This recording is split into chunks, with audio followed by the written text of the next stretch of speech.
glucólisis. Y 3, si hay mucho azúcar, se acelera la síntesis de glucógeno en el hígado y en el músculo, y esta glucosa se almacena. Y en el tejido adiposo y diferentes órganos, si hay mucho azúcar, también el azúcar se convierte en grasa en el hígado y en el tejido adiposo. Entonces, comer mucho azúcar hace que tengamos mucho, podemos aumentar el tejido adiposo. Por el contrario, el glucagón tiene solo 3 efectos. En el hígado y en el músculo acelera la degradación de glucógeno almacenado a glucosa. Se llama glucogenólisis. En el tejido adiposo, lo que estimula es la degradación, el efecto contrario de la insulina. La insulina forma grasa y el glucagón degrada grasa a ácidos grasos y a glicerol para ser utilizados por el cuerpo en estados de hipoglicemia. Y en el hígado estimula la síntesis de glucosa, que se llama gluconeogénesis, a partir de aminoácidos lactato-glicerol. Claro, necesito formar un hidrato de carbono y tengo que hacerlo a partir de sustratos que no sean carbohidratos. El transporte de la glucosa en el organismo generalmente está utilizando los GLUTs, los transportadores de glucosa, y como tal, normalmente la glucosa es una sustancia poco polar, poco soluble, entonces no puede difundirse libremente. Entonces necesita transportadores específicos y estos se llaman transportadores de glucosa o GLUTs. Estos GLUTs van integrados como proteínas integrales en las membranas plasmáticas de todas las células del organismo. Y el transporte mediante los GLUTs se hace en ambos sentidos. Existen 12 tipos de transportadores. Por ejemplo, les explico que el GLUT1 está en todos los tejidos. Todas las células presentan el GLUT1. El GLUT2 está en el hígado y en el páncreas. El GLUT3 está en el cerebro. Pero quiero que vean algo. Por ejemplo, si busco hígado, miren hígado. El hígado tiene el GLUT2. El hígado tiene el GLUT7. El hígado tiene el GLUT9 y el GLUT10. Entonces, el hígado tiene 1, 2, 3, 4 transportadores, más el GLUT1 que está en todos, que también está en el hígado, tiene 5 transportadores el hígado. O sea que para que entre la glucosa al hígado, yo tengo 5 transportadores. Pero, por ejemplo, si quiero que entre al cerebro, tengo el GLUT1, tengo el GLUT3 y tengo el GLUT6 y 9. Y aquí tengo el GLUT8. Entonces, el cerebro también tiene bastantes GLUTs. Esto para que reciban azúcar. Pero hay algo que está resaltado con amarillo. ¿Cuál es?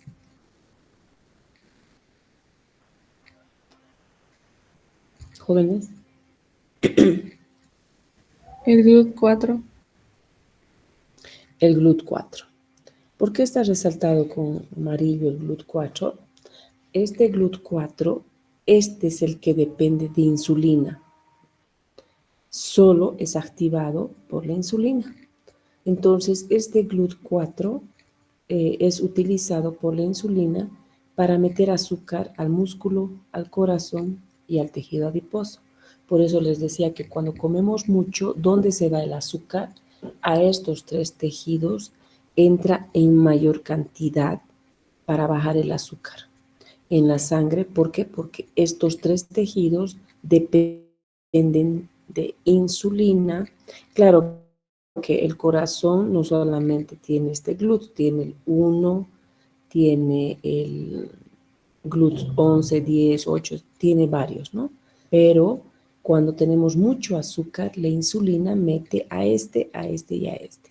La insulina no tiene acción sobre otros tejidos que no sean estos 3. ¿Queda claro? Jóvenes. Sí, doctora. ¿Por qué? Porque todos los tejidos tienen el GLUT1, o sea que no dependemos de insulina para meter azúcar a la célula, porque el GLUT1 ya está en todos.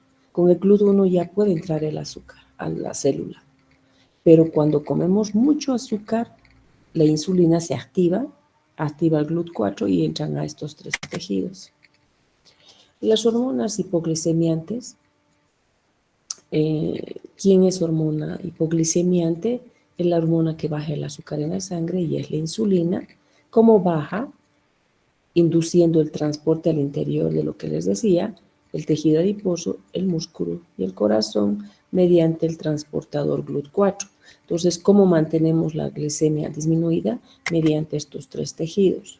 Por el contrario, las hormonas hiperglucemiantes que aumentan el azúcar en la sangre son 4. El glucagón, liberado en condiciones de hipoglicemia, la adrenalina, liberada en condiciones de estrés agudo, el cortisol, liberado en estrés crónico, y la hormona de crecimiento. Estas 4 tienen un efecto sobre el hígado y normalmente el músculo. El principal, cuando no comemos y entramos en hipoglicemia, el páncreas. El páncreas libera glucagón y el glucagón estimula a que el glucógeno libere glucosa a la sangre. El cerebro puede liberar lo que es la hormona de crecimiento y la hormona de crecimiento tiene acción también para los depósitos, ¿no?, de glucógeno para ser liberados al torrente sanguíneo. En estrés agudo se libera adrenalina por la médula suprarrenal y la médula suprarrenal libera adrenalina y esta adrenalina va al hígado y estimula la liberación de glucógeno a glucosa al torrente sanguíneo. El cortisol, liberada por la corteza suprarrenal, libera, pero el cortisol no tiene acción sobre la glucosa. El cortisol tiene acción sobre nuestras proteínas musculares, nuestras proteínas, y lo que hacen es que la proteína liberan aminoácidos y estos aminoácidos se pueden convertir en glucosa que salen al torrente sanguíneo en el hígado. O sea que el cortisol tiene acción sobre los lípidos y sobre las proteínas. Entonces, estas 4 hormonas hacen que mantener el azúcar en la sangre. Estas diapositivas les voy a compartir.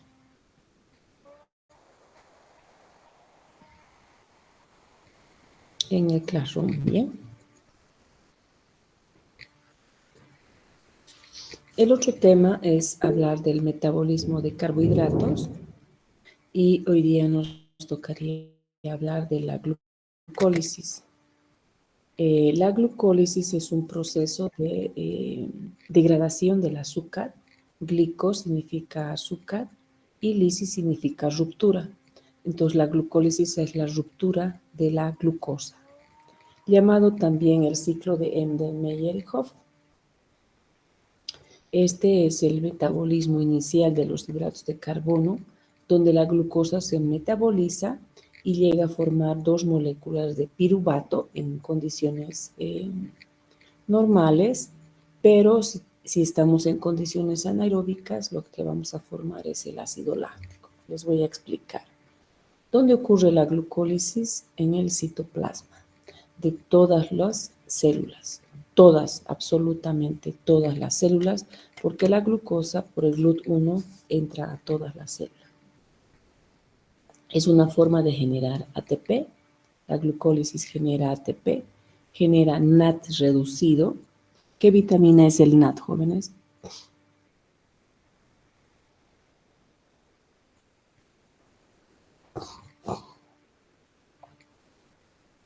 Jóvenes.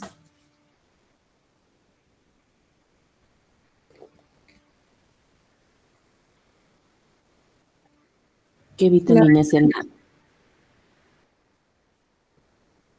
B1, B2, B3.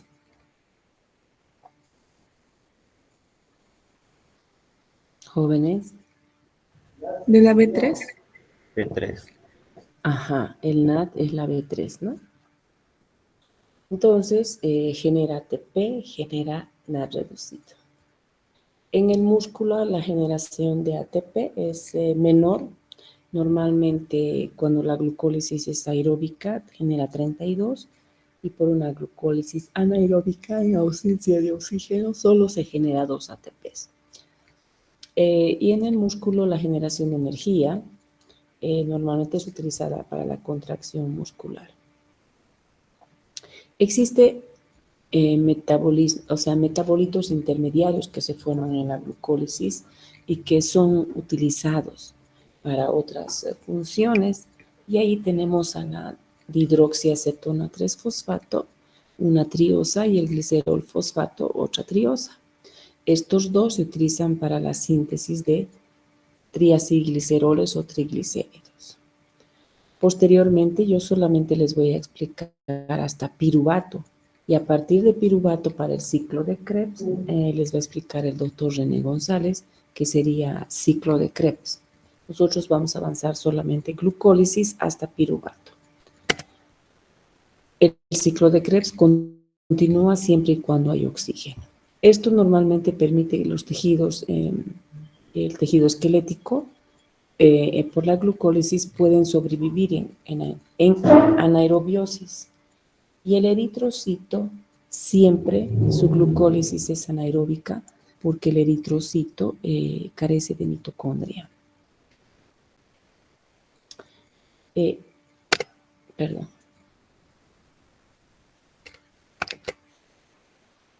¿Qué hace la glucólisis?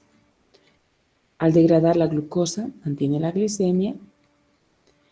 Si no degradamos a la glucosa, esa glucosa se almacena como glucógeno y gracias a la glucólisis nosotros podemos obtener la glucosa 6-fosfato para la síntesis de ribosa, que es una pentosa utilizada para formar nucleótidos, el NAD-fosfato, el FAT, nucleótidos, vitaminas, coenzimas, etc. Entonces es muy importante. Y principalmente es un combustible donde se genera ATP y los productos, por ejemplo, como el 2,3-bifosfoglicerato, hemos visto que es importante dentro de la hemoglobina en adaptación al mal de altura, ¿no? A las bajas presiones de oxígeno, que de la glucólisis puede derivar esta sustancia que hace que la hemoglobina suelte oxígeno cuando estamos con ausencia de oxígeno en el mal de altura. El 3-fosfoglicerato puede producir un aminoácido no esencial que se llama serina y glicina. El dihidroxiacetona 3-fosfato es utilizado para formar glicerol y este glicerol forma triglicéridos. Y el piruvato puede formar un aminoácido llamado alanina. Entonces, esta es una importancia biomédica de la glucólisis. Importante, ¿por qué? Porque puedo producir 3 aminoácidos no esenciales, puedo producir el glicerol para la síntesis de las grasas y en la hemoglobina tener el 2,3-bifosfoglicerato. Posteriormente el piruvato puede convertirse en acetil y el acetil, dependiendo si estamos en normo o en hiperglicemia, irse a formar grasa o entrar al ciclo de Krebs. Esto ya hemos hablado, ¿no? De que el almidón nosotros lo consumiendo, es nuestra fuente de glucosa al comer papa, fideo, arroz todos los días y normalmente es nuestra fuente. La sacarosa es el azúcar de las frutas y las verduras, también es un aporte de azúcar. La lactosa, el azúcar de la leche y la fructosa, el de las frutas, ¿no? Nosotros obtenemos, esta es la fuente, y hemos explicado cómo se degradan, etcétera, en el intestino, y cuando nuestro aporte nutricional entra del intestino hacia el torrente sanguíneo distribuye a todas las células, ¿no? Eso es importante. Y cuando nosotros tenemos mucho azúcar, el azúcar va al hígado y en el hígado se almacena y ese se llama glucógeno, ¿no? Es el almacenamiento de glucosa. Ahora les explico la glucólisis.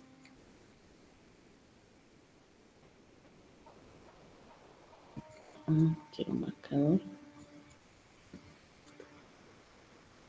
Pero, ¿qué color? Este. Ya. Quiero que observen aquí. Todo esto de aquí es el citosol, ¿ya? El citoplasma. ¿Observan lo que escribo, jóvenes? Sí, doctora. Ya. Todito este blanco es el citoplasma, ¿ya? Esta molécula que está aquí es la glucosa. Yo ya les he mostrado la fórmula. Son 6 carbonos, carbono 1, 2, 3, 4, 5 y carbono 6. Creo que no se ve bien el azul.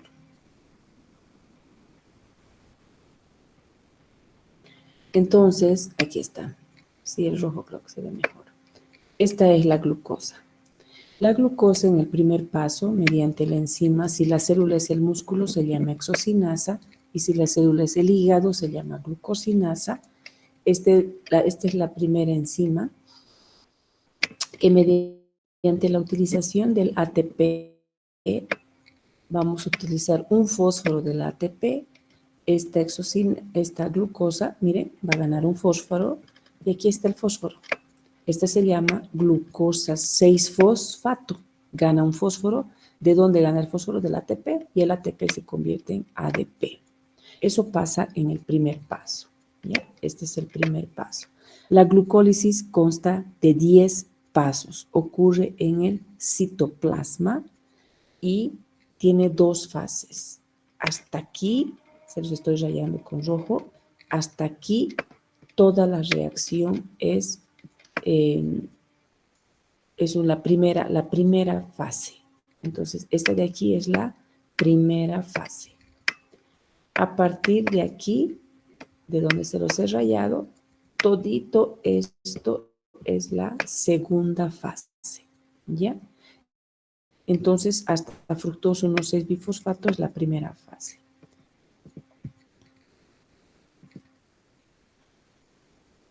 Ahora, la glucosa 6-fosfato, en el segundo paso por una fosfoglucosa isomerasa, forma un isómero. Hace que la glucosa, que es aldosa, se convierta en fructosa, que es cetosa. Y miren, el anillo de lo que era así se convierte como un pentágono. Y esta es la glucosa, esta es la fructosa 6-fosfato.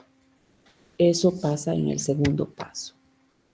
En el tercer paso, una fosfofructosinasa, esta enzima es muy importante, tienen que aprenderla. La exocinasa también es importante, son los puntos de regulación, y la piruvatoquinasa, se los estoy encerrando. Esas 3 enzimas son los puntos de regulación. El 1, el 3 y el último paso. El paso número 10 son los puntos de regulación hormonal. La exocinasa entonces convierte a la glucosa en glucosa 6-fosfato. Esta otra enzima convierte a la fructosa en 6-fosfato. Y la tercera enzima, la fosfofructosinasa, miren, aquí voy a consumir ATP. Segundo ATP que estoy consumiendo, le voy a aumentar otro fósforo a la fructosa 6-fosfato, y aquí está.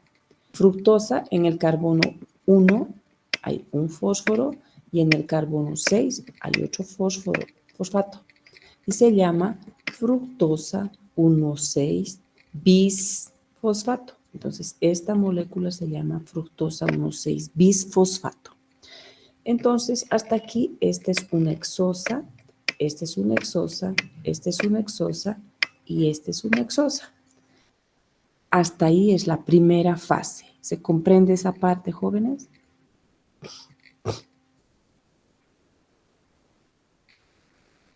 Sí, doctora. Muy bien, pasamos a la segunda fase. La fructosa 6-fosfato va a sufrir un proceso de hidrólisis. ¿Qué es hidrólisis? Que la vamos a dividir en 2. Miren, jóvenes, va a venir una enzima aldolasa y le quiebra en 2. Le va a romper en 2. Le va a quebrar. Al quebrar vamos a fragmentar 2.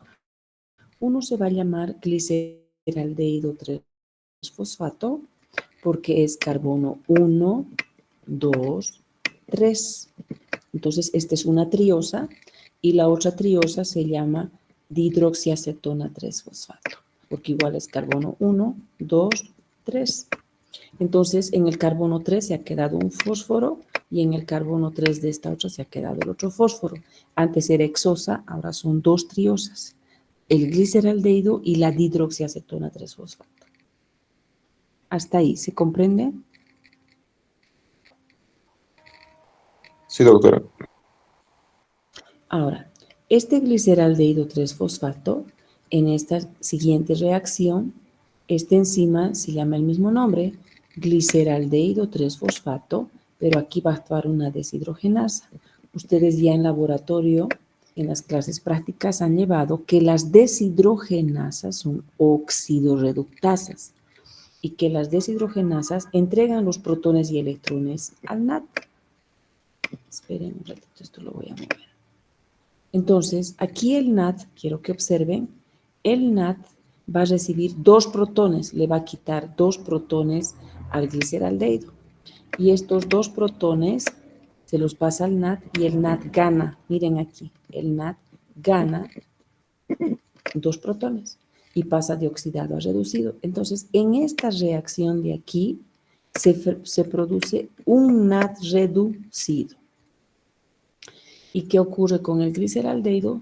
El gliceraldehído se oxida a 1,3-bisfosfoglicerato. ¿Por qué ha entrado un fósforo más? Porque miren aquí, esta molécula con fosfato ha donado un fósforo y aquí la molécula ya está con fósforo. Y la molécula se llama, en el carbono 1 hay un fósforo y en el carbono 3 hay el otro fósforo y esta molécula se llama 1,3-bisfosfoglicerato. Entonces el gliceraldehído 3-fosfato se ha convertido, miren jóvenes, se ha convertido en este. En el siguiente paso, el 1,3-bisfosfoglicerato, aquí es importante porque aquí vamos a ganar ATP. El ADP le va a quitar un fósforo, bueno, no es ese, este fósforo le va a quitar y se va a convertir en ATP. Aquí vamos a ganar un ATP y la molécula al perder un fósforo se va a convertir en 3-fosfoglicerato. Aquí está, 3-fosfoglicerato. El 3-fosfoglicerato, miren, el fósforo está en la posición 3, por una enzima isomerasa. La isomerasa lo que hace es el fósforo llevar la posición 3 a la posición 2. Entonces, esta enzima isomerasa cambia y forma el 2-fosfoglicerato. O sea, de 3-fosfoglicerato, miren, de 3-fosfoglicerato se convierte en 2-fosfoglicerato. El fósforo ya está en la posición 2, nada más pasa ahí. Este 2-fosfoglicerato va a sufrir un proceso de deshidratación. Aquí vamos a perder agua. Y al perder agua, dos hidrógenos y un oxígeno, el 2-fosfoglicerato se va a convertir en fosfoenolpiruvato. Eso es lo que ocurre aquí. Posteriormente, el fosfoenolpiruvato tiene un último fósforo mediante la enzima piruvatoquinasa o piruvatocinasa. Este fósforo se lo va a entregar al ADP y aquí se va a formar el segundo ATP. Y al perder el fosfoenolpiruvato se convierte en piruvato. Este es el primer piruvato. Hasta ahí, ¿se comprende, jóvenes?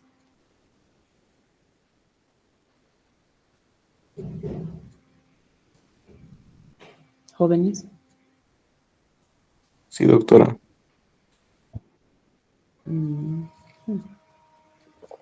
¿Quién más dice sí? Sí, doctora. Ya.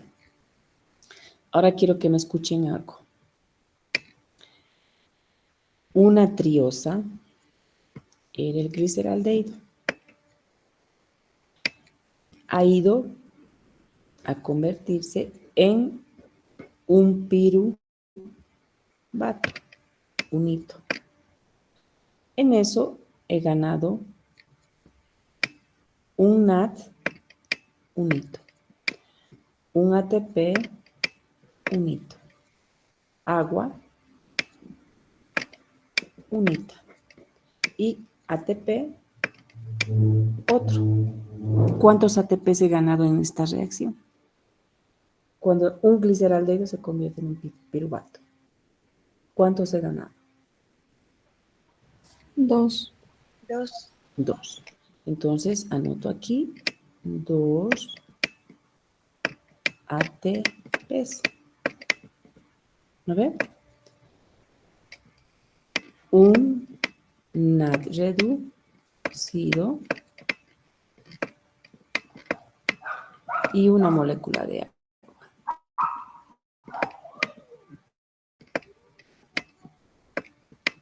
Eso ha pasado. ¿Estamos? Pero algo quiero que vean. ¿Se acuerdan que esta hexosa se dividía en 2 triosas? ¿Jóvenes? Sí, doctora. Entonces, uno es gliceraldehído y la otra ha quedado aquí. Miren, la dihidroxiacetona se ha quedado.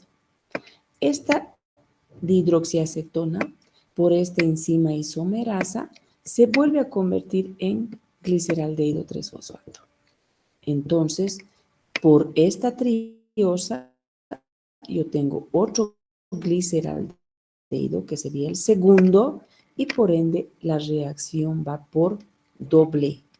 Y el producto final es 2 moléculas de piruvato, y es el doble. Ya no serían 2 ATPs, serían 4 ATPs, 2 NAD reducidos y 2 moléculas de agua. ¿Por qué? Porque la reacción va por doble. ¿Se comprende? Sí, doctora. Entonces, ¿qué ocurre aquí?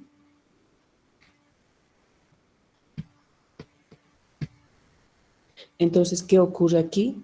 Que por una triosa yo obtengo un piruvato y por la otra triosa yo obtengo el segundo piruvato y por ende todo es por 2. Y si es por 2, son 2 NAD, 2 ATPs, 2 aguas, 2 ATPs. Eso no hay duda.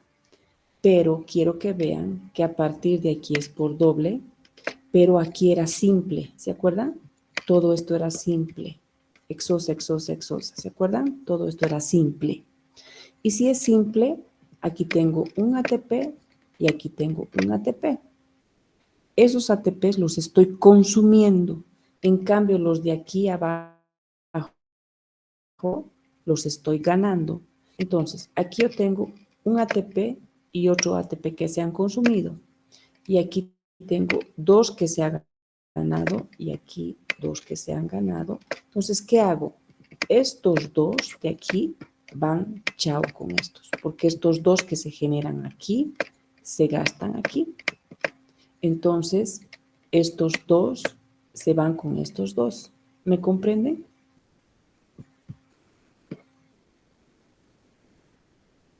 Sí, doctora. Si la glucólisis me generó, si la glucólisis me generó 4 ATPs en la reacción doble, pero en la reacción simple me consumió 2 ATPs, entonces tengo que restar 4 menos 2, lo que me queda como producto final son 2 ATPs. Entonces, el producto final de una glucólisis es, o sea, una molécula de glucosa se ha convertido en 2 moléculas de piruvato más 2 ATPs, porque miren, si resto, el producto final es 2 ATPs más 2 NAD reducidos, más 2 NAD reducidos, y esto pueden ustedes anotar, y más 2 moléculas de agua. Ese es el producto final. más 2 moléculas de agua. Entonces, en una glucólisis, lo que yo he logrado es obtener solamente esto. Y ese es el producto final de una glucólisis de glucosa hasta piruvato. Nosotros cuando obtenemos esta glucosa, de glucosa hasta piruvato, entonces este es el producto final. 2 piruvatos, 2 ATPs, 2 NAS reducidos y 2 moléculas de agua. Y esto yo quiero que aprendan bien porque como van a pasar clases con el doctor René González, este piruvato es el que se va a convertir en acetil y va a entrar al ciclo de Krebs. Esto sería.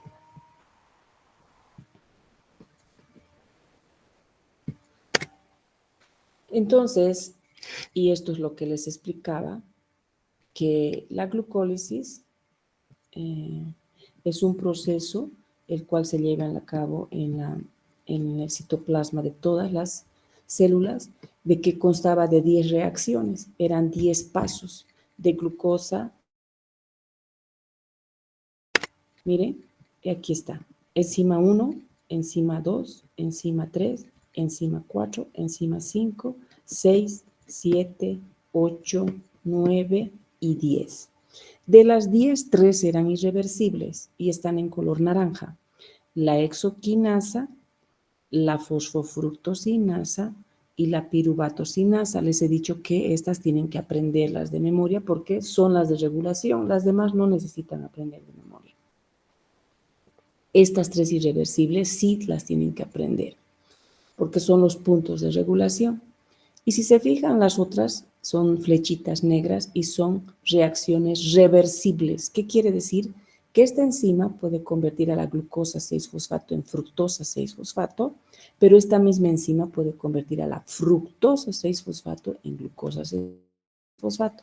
En cambio, la exocinasa solamente convierte a la glucosa en glucosa 6-fosfato, pero esta misma no puede a la 6-fosfato en glucosa, por eso se llama irreversible.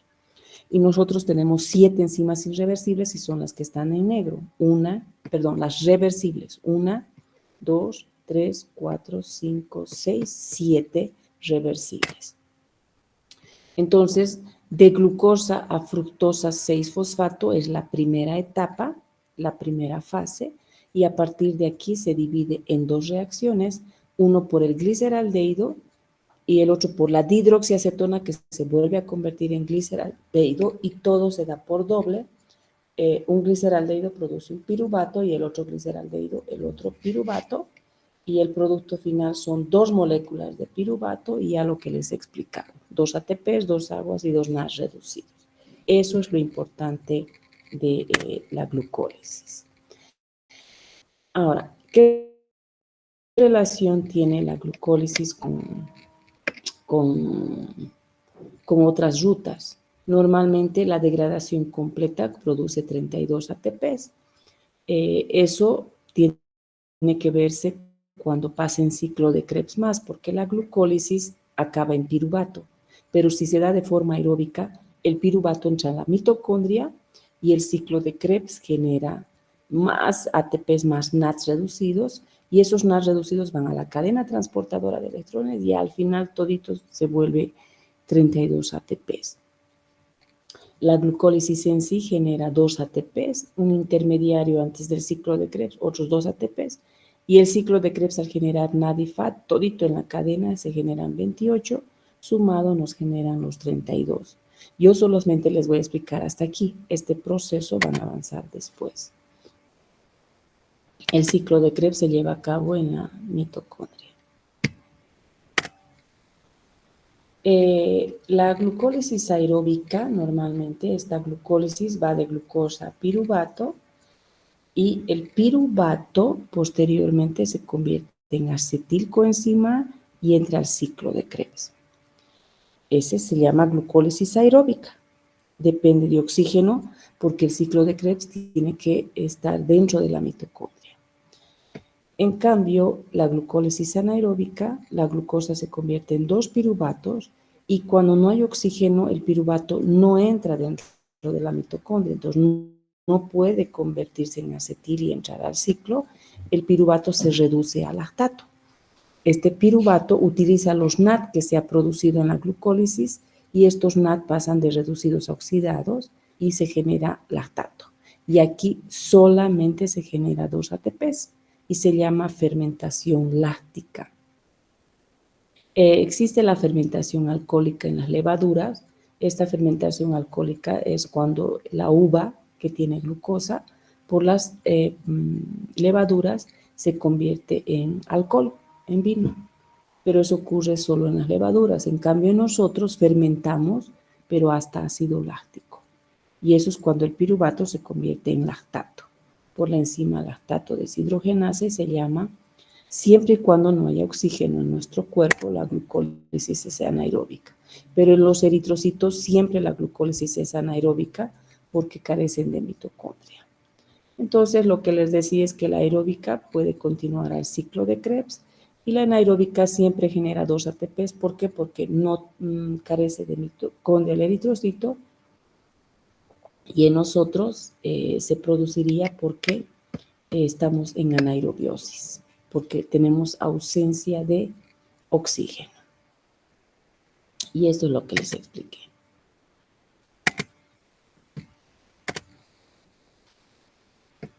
Aquí les explico la fermentación láctica. Mire, en condiciones de hipoxia, puede ser por obstrucción de la vía aérea, por pérdidas de sangre, anemias, intoxicaciones por monóxido de carbono, etc. No llega oxígeno a la célula y en el eritrocito, como no tiene mitocondria, nunca se da, siempre es anaeróbica.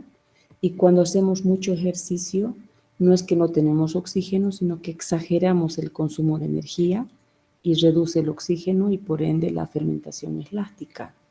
Esta glucosa normalmente se convierte en piruvato y este piruvato, miren, el NAD que ha producido la misma glucólisis, el NAD reducido, se reutiliza por la enzima lactato deshidrogenasa y esta lactato deshidrogenasa le dona 2 protones al piruvato y al ganar estos 2 protones el piruvato se convierte en ácido láctico o conocido como lactato.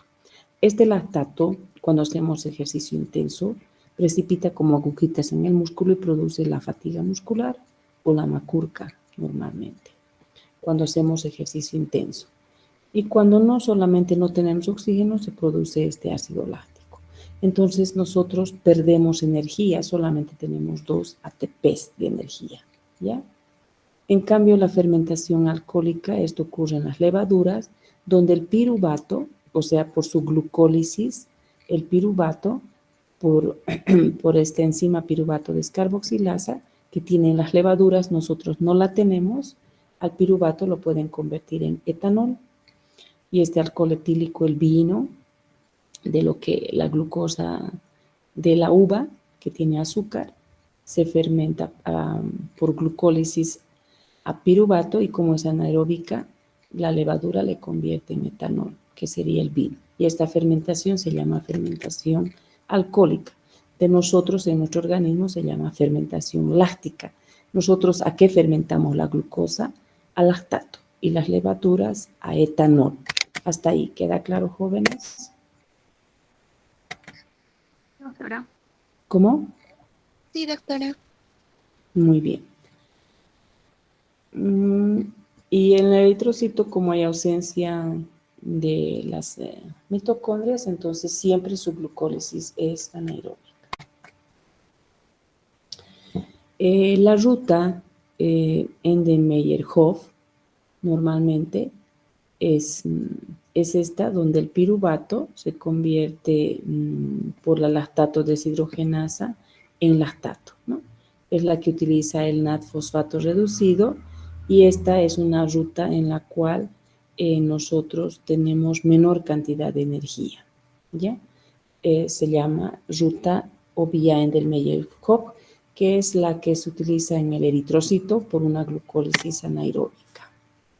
La vía Rapoport-Lubeling se llama, es esta vía, es cuando se suministra 2,3-bifosfoglicerato, y esto ya han avanzado en laboratorio. En la glucólisis, el 1,3-bifosfoglicerato tiene que convertirse en 3-fosfoglicerato, pero cuando esto en el eritrocito también ocurre, en el glóbulo rojo, cuando estamos con mal de altura y nos está faltando oxígeno, en la hemoglobina, la glucosa que está dentro del eritrocito se convierte en 2,3-bifosfoglicerato. Este 2,3-bifosfoglicerato va y se une al centro de la hemoglobina y le hace soltar oxígeno, le hace perder afinidad por el oxígeno.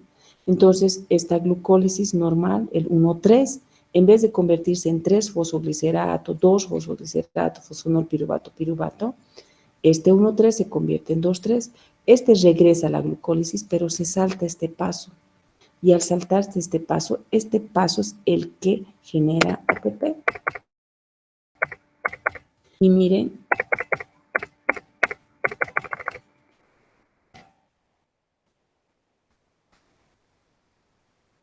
jóvenes, aquí el 1,3-bifosfoglicerato es este. Miren, es este.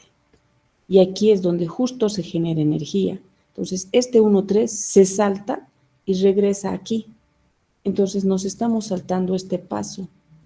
Y como no, genera 2 ATPs, y solamente aquí generamos 2 ATPs, en el eritrocito, 2 ATPs, chao, y me queda 2. Estos 2 son los que se consumen aquí. Entonces, estos 2 que se han consumido y los 2 únicos que se han generado en el mal de altura, me queda 0. Entonces, nos quedamos con 0 ATPs en el eritrocito cuando libera el 2,3-bifosfoglicerato. Eso ocurriría en una adaptación al mal de altura. El eritrocito se queda sin energía, pero lo que hace es favorecer a que la hemoglobina empiece a liberar oxígeno, ¿no? Y este 2,3-bifosfoglicerato hace eso, de que la hemoglobina tenga más liberación de oxígeno, y eso hace que los tejidos reciban oxígeno de manera inmediata, y esta adaptación es a corto plazo en cuanto subimos a las alturas, ¿ya? Esto nos sirve para la aclimatación. 2, también cuando aumenta el consumo de cigarrillo y fumamos mucho, el consumo de cigarrillo lo que hace es disminuir la concentración, es un potente vasoconstrictor y disminuye el consumo de oxígeno. Por ende, también favorece a la liberación del 2,3-bifosfoglicerato. Y lo peligroso del humo del cigarrillo es estar expuesto al monóxido de carbono, por eso disminuye la disponibilidad de oxígeno, porque el monóxido de carbono es un gas que se le une a la hemoglobina y evita que lleve oxígeno. Y en las anemias crónicas, debido a que también se puede liberar 2,3-bifosfoglicerato para permitir una mejor oxigenación de los tejidos. Entonces, el 2,3-bifosfoglicerato se puede liberar en la aclimatación, en el mal de altura, cuando se fuma mucho y en una anemia crónica. ¿Hasta ahí queda claro, jóvenes? Sí, doctora. Uh-huh. ¿Qué hora tienen, jóvenes? 7:36. Ah, ya, tenemos tiempo. Las lanzaderas. ¿Se acuerdan que en el citoplasma, en la parte de la glucólisis, producíamos NAT? ¿Se acuerdan? Sí, doctora. Ya. Que la glucólisis en el paso de 1,3-bifosfoglicerato a 3-fosfoglicerato se producía el NAT. Este NAT en el citoplasma no nos sirve, a no ser que sea la glucólisis anaeróbica. Este NAT se utiliza para formar ácido láctico. Pero si las condiciones se dan de forma aeróbica, entonces necesito a este NAT meterlo a la mitocondria, sí o sí, para un proceso que se llama cadena transportadora de electrones. Pero hay un problema, que esta es vitamina, es nicotina adenina dinucleótido, la vitamina B3 gigante, grande, y aquí tenemos a la membrana. Ahorita les voy a explicar. Aquí está la membrana de la mitocondria. Y la mitocondria tiene membrana externa y membrana interna. Entonces, del citoplasma, este NAD tiene que atravesar la membrana interna y externa y jamás lo hace. Entonces, ¿qué necesito? Dos lanzaderas. Una se llama lanzadera glicerol 3-fosfato y la otra lanzadera se llama malato aspartato. Las dos lanzaderas lo que hacen es meter, pero meten protones. El NAD lo hace en forma de FAT. Entonces, el FAT siempre me genera 1.5 ATPs. Y la lanzadera malato aspartato mete el NAD, pero en forma de NAD. No pierde energía, nos genera 2.5 ATPs.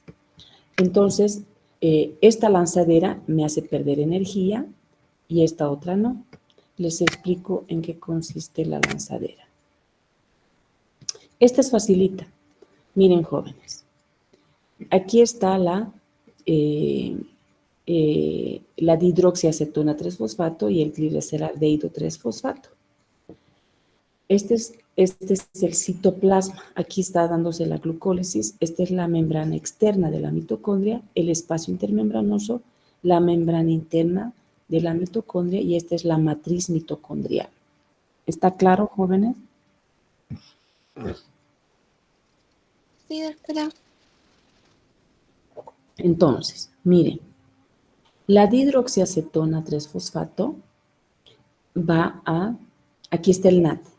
El NAD mediante, aquí tiene dos protones. Estos dos protones, el NAD va a perder y le va a dar a la dihidroxiacetona 3-fosfato. La dihidroxiacetona 3-fosfato va a ganar estos dos protones y se va a convertir en gliceraldehído 3-fosfato. El gliceraldehído 3-fosfato va a meter estos dos protones. Aquí está en su estructura. Un protón, dos protones. El color azul no da.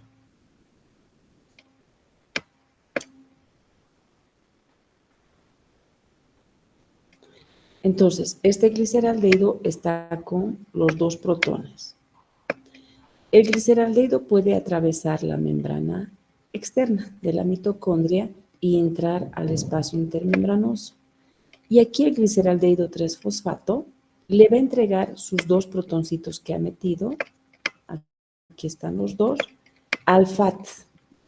El FAT está en la membrana interna. Este FAT recibe los dos protones y pasa de FAT oxidado a FAT reducido. Aquí está. Aquí están los dos protoncitos. Y cuando el gliceraldehído pierde los dos protones entregándole al FAT, se convierte en dihidroxiacetona 3-fosfato, ¿no? Pasa de gliceraldehído a dihidroxi. Y aquí está el FAT. Y la dihidroxiacetona nuevamente sale para volver a recibir hidrógenos, convertirse en gliceraldehído y meter. Entonces, esa lanzadera es de hidrógenos y se llama lanzadera glicerol 3-fosfato, pero el NAD entra en forma de FAT. ¿Queda claro, jóvenes? Sí, doctora. Bien. Esta otra es más compleja. Escúchenme. Uy, no se ve. Ahora se ve. Este es el citoplasma.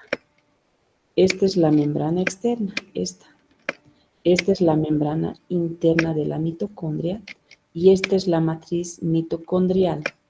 ¿Se comprende?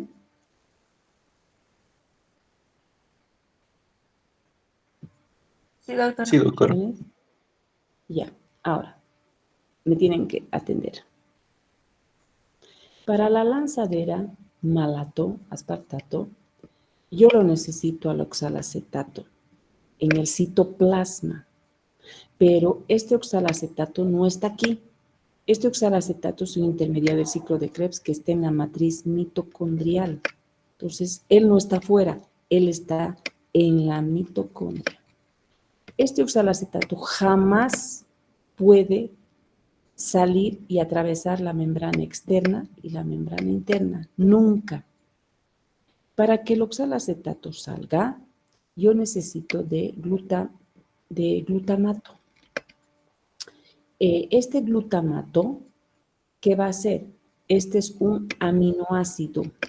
o ácido glutámico se llama, ¿ya? Entonces tiene el grupo amino, es un aminoácido. Este glutamato, que es un aminoácido, lo que va a hacer es, el glutamato, lo que va a hacer es darle, el oxalacetato va a ganar el grupo amino del glutamato. Este oxalacetato es un cetoácido. ¿Y qué es un cetoácido? Aquel que no tiene grupo amino. Este oxalacetato le va a quitar al glutamato el grupo amino por una transaminasa. Y este oxalacetato, eso hace una transaminasa, transfiere el grupo amino de un aminoácido a un cetoácido. Y cuando le transfiere el oxalacetato, se convierte en aspartato. Y el aspartato sí puede atravesar membrana externa, membrana interna y hasta el aspartato en el citoplasma.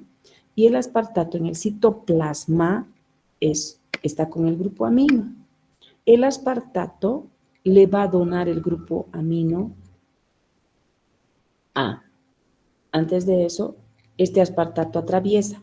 Cuando el aspartato atraviesa, el alfa-cetoglutarato es un cetoácido del ciclo de Krebs.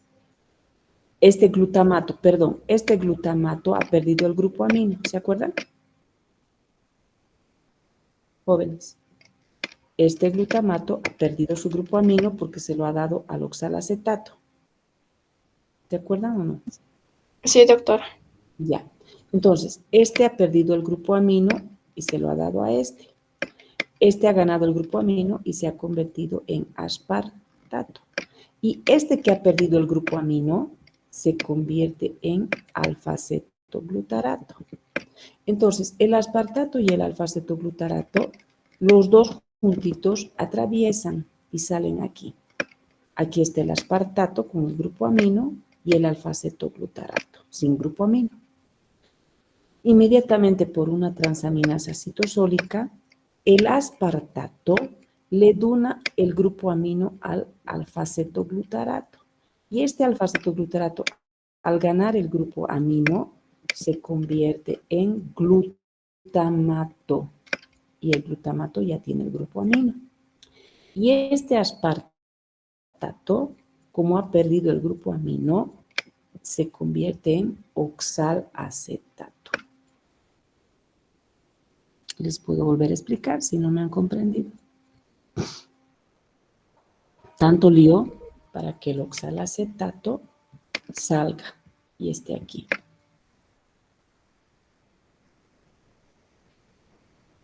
¿Se ha comprendido o no mucho? Doctora, ¿puede repetir desde el glutamato? Ya, miren. ¿Qué necesito? Al oxalacetato sacarle aquí afuera, ¿sí o no?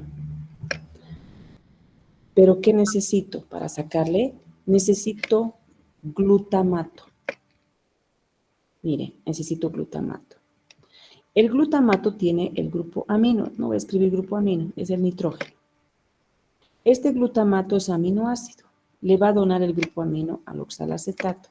El oxalacetato, al ganar el grupo amino, se va a convertir en aspartato. Entonces, ¿dónde está el grupo amino? Aquí, en el aspartato. Y este, al perder el grupo amino, se va a convertir en alfa-cetoglutarato. ¿Eso se entiende? Sí, doctora. Ya. Estos dos, el aspartato está con el grupo amino y este sin el grupo amino. Estos dos atraviesan membrana externa, membrana interna. El aspartato está con el grupo amino y este no tiene nada, es cetoácido. Por una transaminasa, ahora este aspartato le va a donar el grupo amino al alfa-cetoglutarato. Y el alfa-cetoglutarato, al ganar el grupo amino, se va a convertir en glutamato. Está ganando el grupo amino. Pero el aspartato, ¿qué ha hecho? Ha perdido el grupo amino. Y al perder el grupo amino, el aspartato se ha convertido en oxalacetato. ¿Ahora sí? Sí, doctora, ahora sí. Y este oxalacetato, tanto lío, ya está afuera. ¿Para qué lo quiero?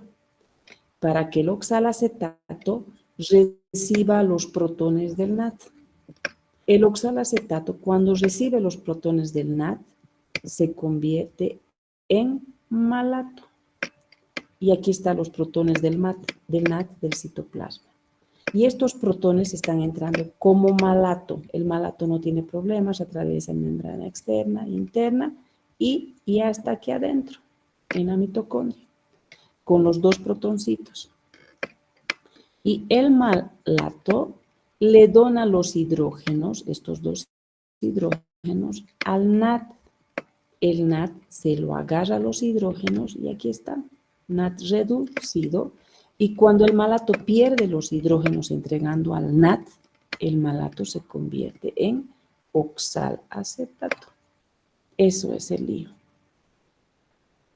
Miren, tanto lío para que este NAD entre como NAD, pero no entra el NAD. Se llama lanzadera de protones.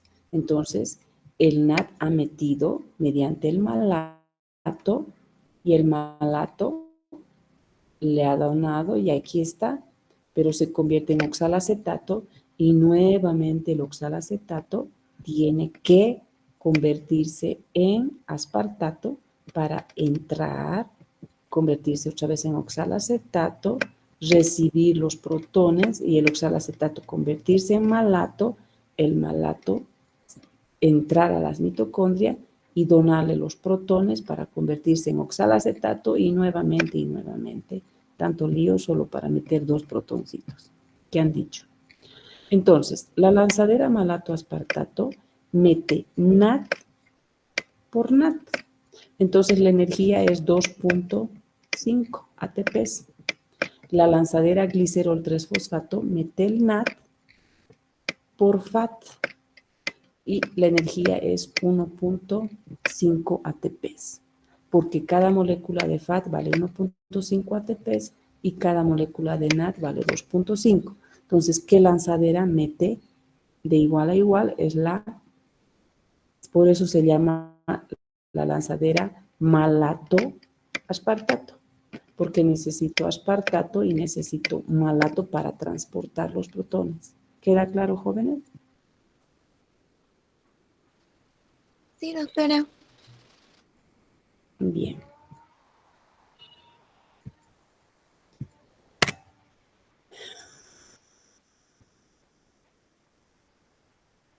La glucólisis se regula en 3 pasos, eso les he dicho. En la primera enzima que se llama, en las enzimas irreversibles, la exoquinasa, la segunda enzima es la fosfofructoquinasa o sinasa y la piruvatosinasa. En la fosfofructosinasa es el punto clave de regulación, el medio donde la fructosa 6-bifosfato y el AMP pueden ser activadores de esta enzima. El ATP, el citrato y el hidrógeno, más el glucagón, pueden ser inhibidores. Siempre que es negativo son inhibidores y siempre que es positivo son activadores. En este caso, el que activa la glucólisis puede ser también la insulina. Puede activar la insulina. ¿Por qué? Porque esta enzima va a estar activa. La glucólisis puede ocurrir en normoglicemia o puede ocurrir en hiperglicemia, más eficiente, más rápido. En normoglicemia no necesitamos ninguna hormona para activar a la glucólisis, pero cuando como mucho azúcar en hiperglicemia, la insulina le activa a esta y el glucagón le inhibe. Y a esta piruvatosinasa, igual el ATP, la alanina y el glucagón le inhiben y la fructosa 1,6-bifosfato le activa para que acelere la glucólisis. Aquí a la exocinasa también la insulina le activa. Entonces la glucólisis es un proceso en el cual podemos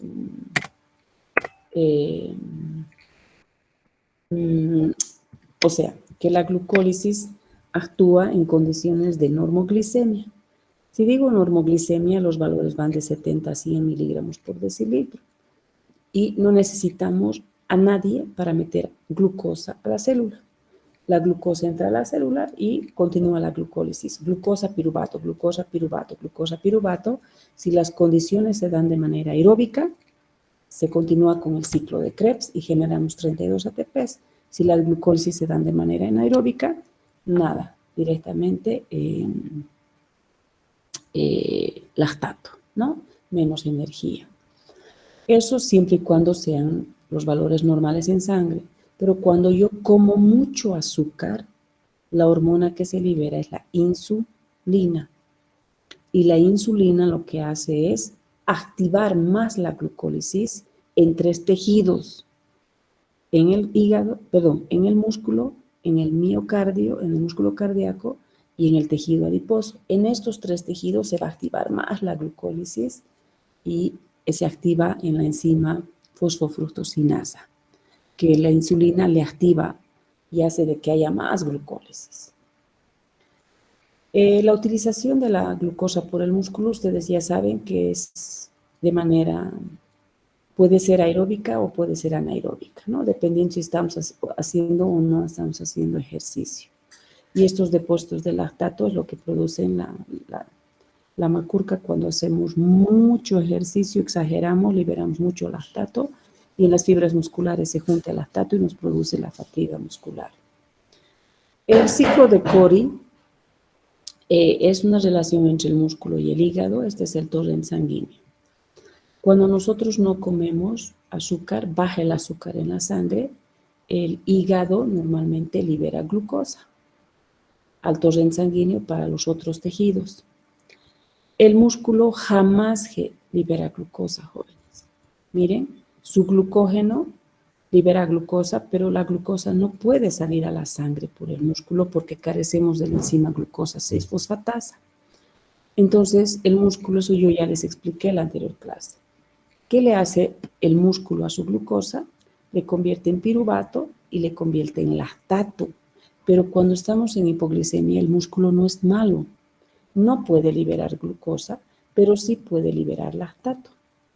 El lactato libera el torrente sanguíneo y el lactato en el torrente sanguíneo pasa al hígado. Y el lactato en el hígado se convierte en glucosa y la glucosa sale para los otros tejidos. Y esto se llama ciclo de Cori, donde el músculo no aporta con glucosa, pero puede aportar con lactato y el lactato transformarse en glucosa para salir al torrente sanguíneo. O sea que para que el músculo aporte con glucosa tiene que pasar el ciclo de Cori. ¿Se comprende, jóvenes? Sí, doctora. Sí, doctora. En la aplicación clínica tenemos una sustancia que se llama fluoro o fluoruro.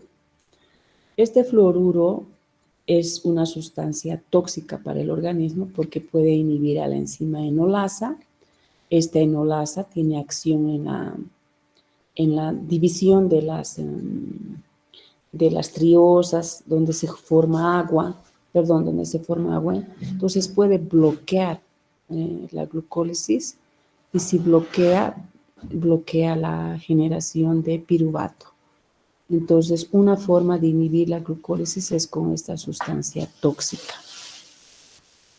Otra sustancia tóxica que se llama arseniato puede normalmente reducir la capacidad de energía. Este arseniato es el arseniato y los grupos sulfidrilos o tioles pueden inhibir a las enzimas. Entonces puede inhibir a la gliceraldehído 3-fosfato deshidrogenasa en la glucólisis y dejar de producir gliceraldehído.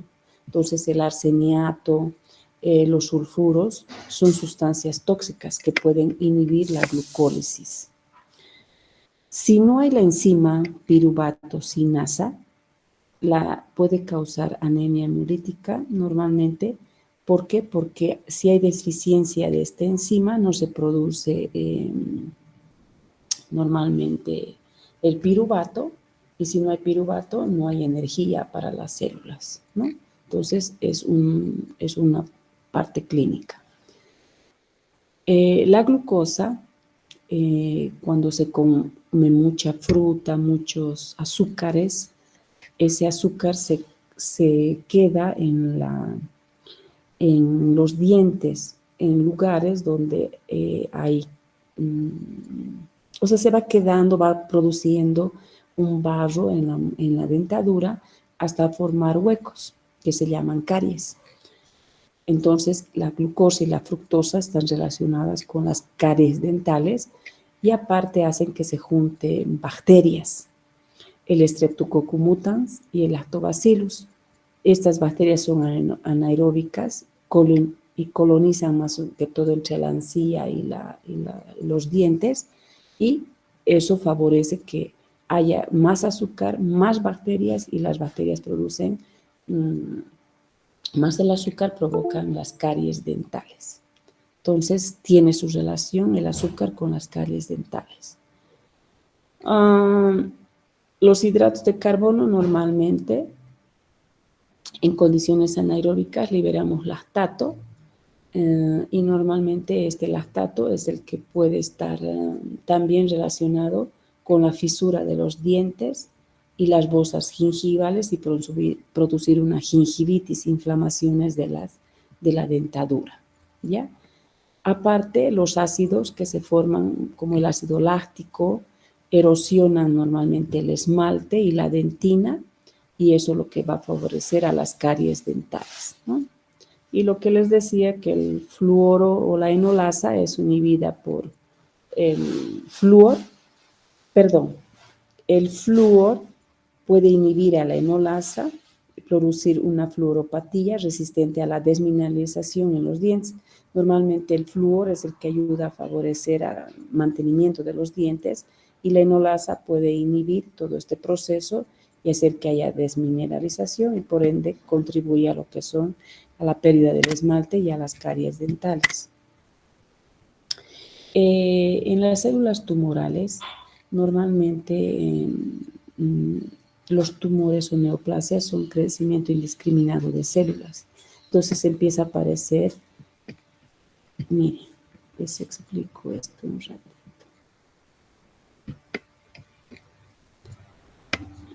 Aquí debería haber 3 células, digamos. Una célula, 2, 3. ¿Qué ocurre? Empieza a haber neoplasia, crecimiento indiscriminado de células en un segmento.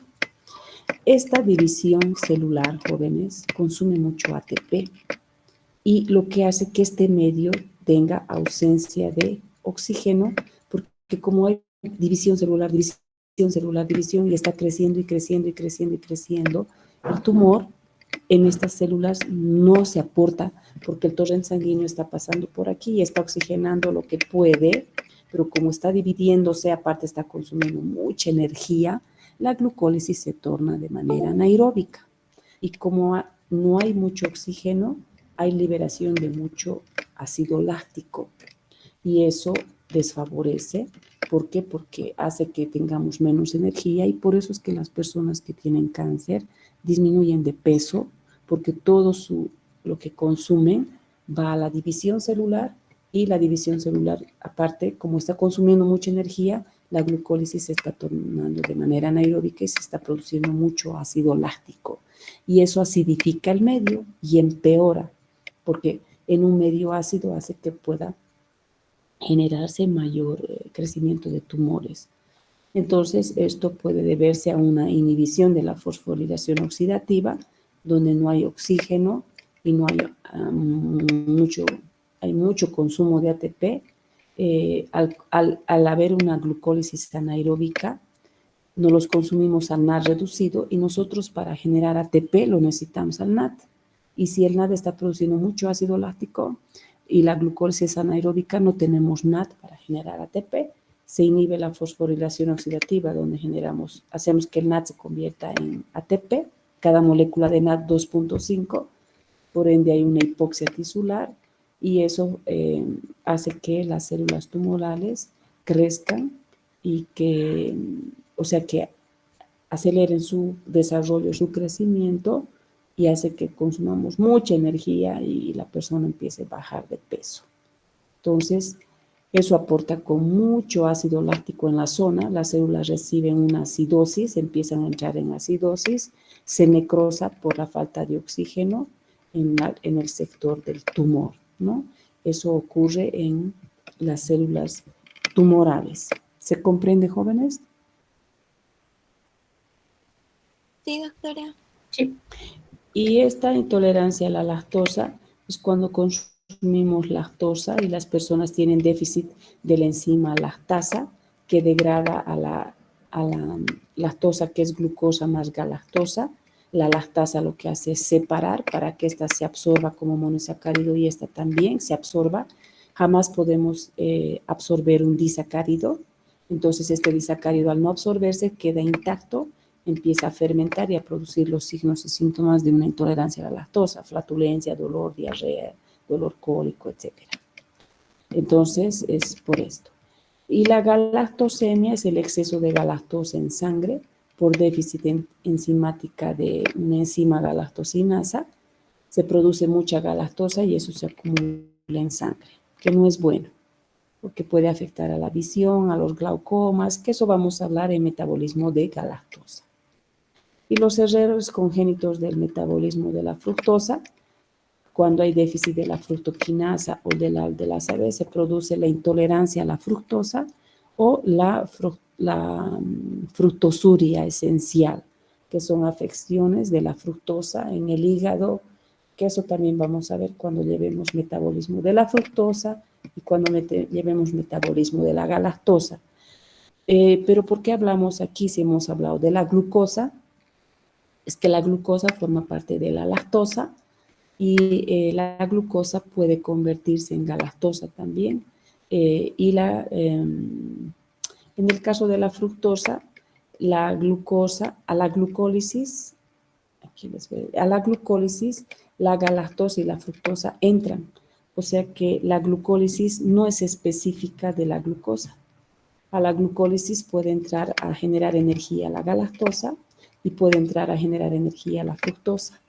Pero cuando faltan las enzimas, se acumula fructosa, se acumula galactosa y produce galactosemia y produce fructosuria.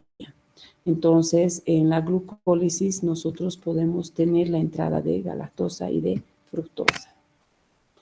Eso sería todo, jóvenes. Entonces, con esto concluimos el tema de glucólisis. Hemos dicho que la glucosa se metaboliza de manera en el citoplasma, donde la glucosa se convierte en piruvato.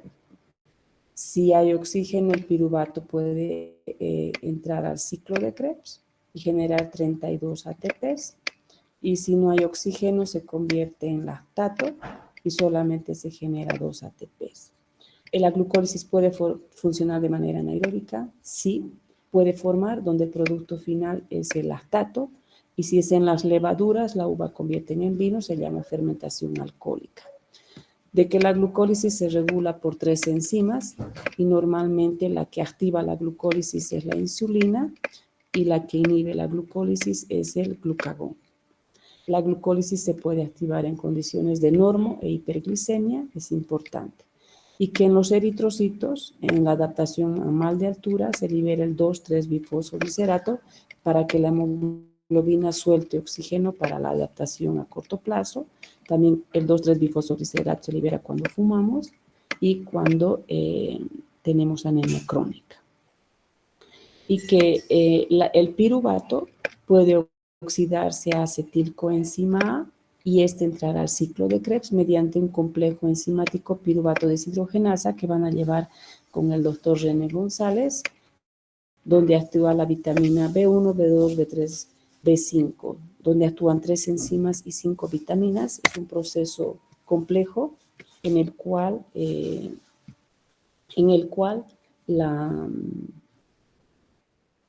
el piruvato se convierte en acetilcoenzima A.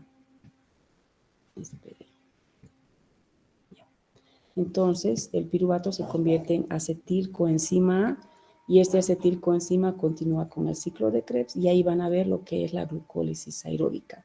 De glucosa a piruvato, de piruvato a acetil y de acetil al ciclo de Krebs. Y el ciclo de Krebs la glucólisis genera NAD reducido, el ciclo de Krebs genera NAD reducido, FAT reducido, y NAD y FAT van a la cadena transportadora de electrones y en la cadena es cada NAD y cada FAT se convierte en 1.5 el FAT reducido y el NAD en 2.5, y estos son los que se transforman en los 32 ATPs. Eso les va a explicar el ciclo de Krebs el doctor René González. Conmigo es hasta aquí, hasta glucólisis, hasta la formación de piruvato. Tiene continuación y el doctor René González, mañana les daría la clase. Eso tengo que preguntarle porque tal vez yo tendría que haber acabado hasta mañana. No sé si mañana o el día martes va a comenzar, pero de todos modos yo voy a avisarle a él que hoy he concluido, que hemos avanzado carbohidratos y que hemos avanzado homeostasis de la glucosa y hemos hoy día hablado de la glucólisis, pero solamente hasta piruvato. Que tengan buen día, jóvenes, y continúan las clases con el doctor René González. Hasta luego, hasta luego. Hasta luego, doctora. Hasta luego.